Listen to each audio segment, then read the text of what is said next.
Friends, સ્વાગત છે તમારું મારી YouTube channel Gujarat police study હબમાં।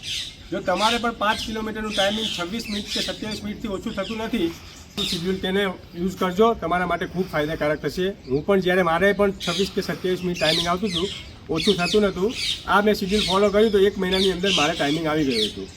તો અત્યારે રનિંગ માટે આપણે 2 મહિનામાં પરીક્ષા આવવાની છે, તો પહેલું કે આપણે કોઈ ઇન્જરી ના આવી પડે એના માટે તમારે બિફોર રનિંગ અને આફ્ટર રનિંગ જે સ્ટ્રેચિંગ કરવું જોઈએ, ફરજિયાત કરવું જોઈએ, અને ગ્રુપમાં દોડવાનું રાખો કે જેથી તમારા કરતાં સારા વિદ્યાર્થીઓ આગળ દોડતા હોય તો તમને એને જોઈને તમારું બી રનિંગ થોડુંક સારું થશે।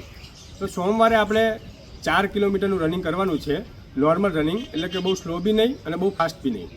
એ કર્યા પછી મંગળવારનું શિડ્યુલ આપણે 400 મીટરની સ્પ્રિન્ટ મારવાની છે, 8 સ્પ્રિન્ટ મારવાની છે, અને 400 મીટરનો સ્પ્રિન્ટનો ટાઈમિંગ 1:50થી વધવો ના જોઈએ। દરેક સ્પ્રિન્ટની વચ્ચે 1 થી 1.5 મિનિટનો રેસ્ટ લેવાનો છે। તે પછી બુધવારે આપણે રનિંગ કરવાનું નથી, ઓનલી ફોર એક્સરસાઇઝ કરવાની છે। તો બુધવારની એક્સરસાઇઝમાં આપણે leg exercise, core exercise, ABC drills અને થોડુંક શ્વાસોશ્વાસ માટેની ધારો કે પ્રાણાયામ કરવા જોઈએ, જેથી આપણને ફેફસા મજબૂત થાય અને રનિંગમાં શ્વાસ ના ચડે। ત્યાર પછી ગુરુવારે આપણે 5 કિલોમીટર ઇઝી રનિંગ કરવાનું છે, બહુ સ્લો બી નહીં અને બહુ ફાસ્ટ બી નહીં। તો શુક્રવારે ફરીથી leg exercise, ABC drill, core exercise અને પ્રાણાયામ, અને શનિવારે આપણે લોંગ રનિંગ કરવાનું છે, સ્લો રનિંગ 7 કિલોમીટરનું લોંગ રનિંગ, જેનો ટાઈમિંગ 41-42ની આજુબાજુ આવવું જોઈએ। અને રવિવારે એકદમ આરામ, કોઈ જ ફિઝિકલ એક્ટિવિટી કરવાની નથી, ઓનલી ફોર રીડિંગ। આટલું તમે 3 વીક ફોલો કરશો, તમારા ટાઈમિંગમાં જરૂરથી સુધારો આવશે। જય હિન્દ, જય ભારત।